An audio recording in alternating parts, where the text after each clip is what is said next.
On this week's MetPy Monday, it's the final installment of our basic Python scripting series. We're going to put together what we've learned about Python scripting and about using command line arguments to make a handy little tool that lets you plot data from weather buoys on a map like the one shown here. Welcome to another MetPy Monday.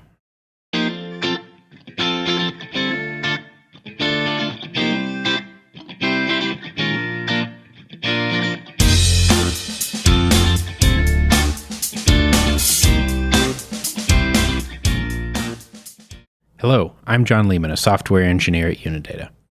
On this week's MetPy Monday, we're going to look at a buoy plotter script, and it's rather long, so I'm not going to be able to type it all live for you during the video, but I have linked to a tagged version of it on our GitHub repository, so you can get the exact same script that I'm looking at here today. But I encourage you to come up with your own application and practice writing your own command line utility to help make this information stick. So let's take a look at our script here. We've got a lot of imports up here at the top, and this is a pretty common thing in Python scripts that do a lot of work. You need a lot of libraries. So we've got a big block up here. We've got our argparse library, CartoPy coordinate reference systems and CartoPy features, the datetime library for helping us handle dates and times, which we're going to need to do since buoys are time series devices. Matplotlib color maps, so we can change different color maps on our plot. Matplotlib itself. MetPy calculations. MetPy, the add timestamp and add MetPy logo helpers from metpy.plots. NumPy. The National Data Buoy Center simple web service from Siphon, so we can actually get the data. And of course, MetPy's units registry. So now I'm going to scroll down a little bit, and let's look at this first line here. If __name__ equals main. Now these double underscores before and after something like that are commonly called dunder when you hear programmers talk. So this would be read as if dunder name equals dunder main. What this is saying is if somebody is running this Python script as the main thing, so we call it Python buoy plotter.py. That will evaluate to true, and then we're going to run this block of code. If somebody were to import buoy plotter, this would not run. It is not the main application. So this is a way to decouple. Maybe you've got some helpful functions that you want to be able to import and use elsewhere, but you also have a block of code that you want to run if somebody actually calls that Python file directly. This is a way to do that. Just wanted to show you that. Now we do our parser creation, just like we did last week. So we're making a plot of buoy data. And then we add some arguments. This first one, or the first few here, are similar to what you saw last week. So I'm going to have --cmap with the default of oranges. And that's going to be the matplotlib color map that I want to use. --var, which is going to default to water temperature, is the variable that I want to plot. And this is the name of the data series in the pandas data frame that you get back from the National Data Buoy Center helper. This next one is a little bit different. --savefig.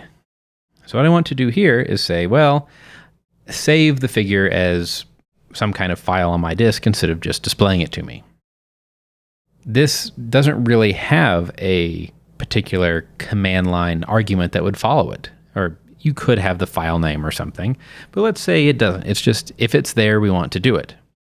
That's where we get this action equals store true from. So if savefig is specified, then the savefig argument will be true. Otherwise, it will be false. You can look up these actions in the documentation, but there's of course store false and some other helpful ones to make your command line argument parsing even easier. Image format is going to default to PNG. That's pretty straightforward.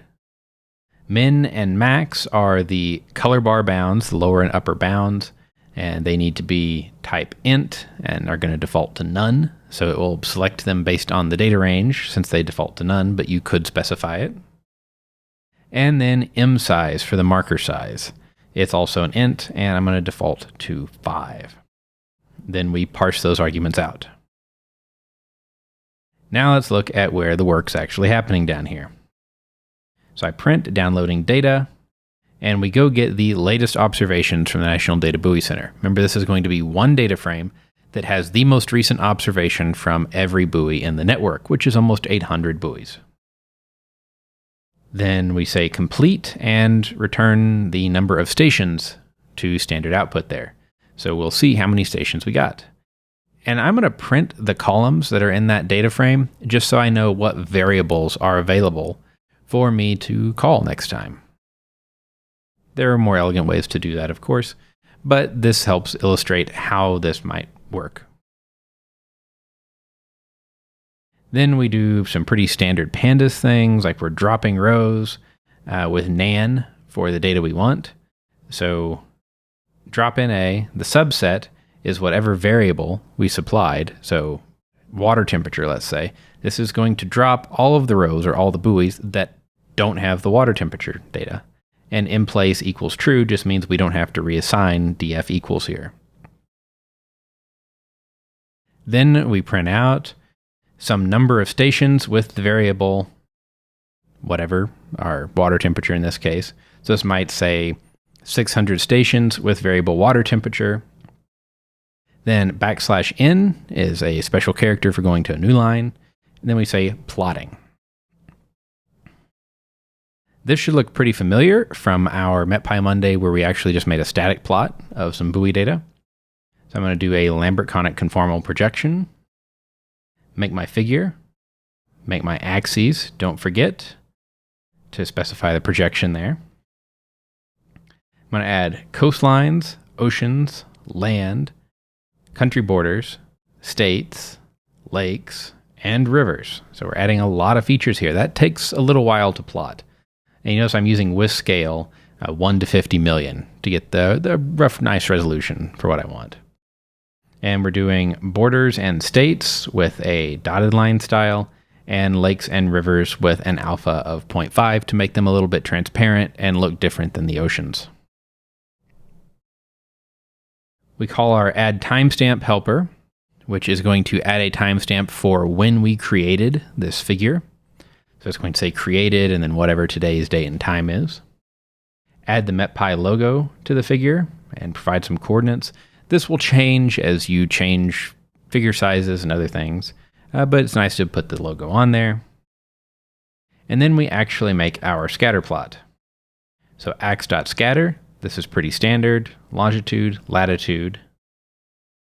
The color is going to be our variable that we pass, so I want to color the dots by water temperature. Our transform is Platt-Curie because we just have latitude and longitude values, not projected coordinates. The color map, we use matplotlib's getCmap function, and then args.cmap for whatever color map the user wants. Vmin and vmax set the ends of the color bar. Remember, those could be none, in which case matplotlib will select them for us based on the range of the data. And then the size of the scatter point is args.msize. Notice that I am retaining a handle to those scatter points that are created here, because next I want to create a color bar based on those scatter points. I'm going to specify a horizontal orientation, so it's along the bottom of my figure. Then we're going to make our label for the color bar a little bit nicer. So args.var, which is going to be water underscore temperature, all lowercase. Then I call .replace. So I'm saying replace every underscore with a space. So now it's going to be water space temperature, all lowercase letters. And then I call .title. .title is similar to .upper or .lower, which would make your text all uppercase or all lowercase, but .title makes it title case. So we capitalize the first letter of every word. So now it's capital water, capital T temperature with a space. A lot nicer looking title bar that can be automatically generated in one line of Python here. Now I specify a shrink and a pad just to make my color bar kind of a nice size and position on the plot. You can experiment with that. There's some commented out code here if you want to play with adding wind vectors, but we're not going to talk about that today. And now we finally either save or show the figure. So remember we had that save fig, which is going to store true if the user specifies it. So if it's true, then we're going to save the figure, else we're going to show the figure. But I don't want to skip over all of the goodness that's in here. So here we're specifying the name for the figure that we want to save. So it's going to be buoys underscore. Then in these curly braces, you can actually specify things like datetime formatters. So I'm going to say variable DT formatted as year, month, day, hour, minute, and then a Z underscore in there, and then dot variable EXT. So in my format call, say DT is datetime.utc now, and ext is our image format argument, which was PNG by default. So this will create a file named the current year, month, day, hour, minute dot whatever format we specify. That could be SVG, EPS, PNG, so on. This is nice because if I run the script a minute later, it's going to generate a different file name. But if I run it in the same minute where the data probably hasn't changed, then it will keep the same file name and just overwrite. So let's take a look at how this works in practice.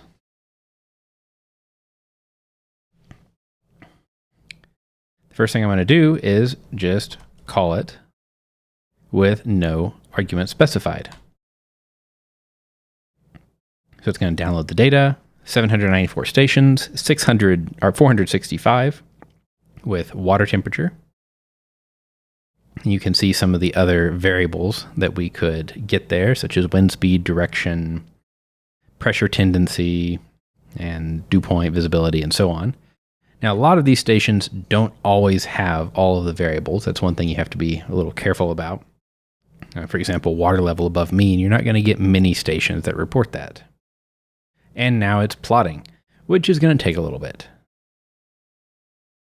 All right, so now we've got our plot. And you see we have zoomed to the extent of the data. So we got some buoys down here, over here, up here. Our color bar, our created timestamp, our logo. And we can zoom around. So if I want to go and look at the west coast of the US here, we see we've got colder temperatures up here, closer to 0 Celsius. And then down here, we're pushing up into the mid-20s. So that's great. Let's try something different. So I'm going to use the -H to get some help, which there's quite a bit. So let's see, I'm going to say --var. Let's make that air temperature.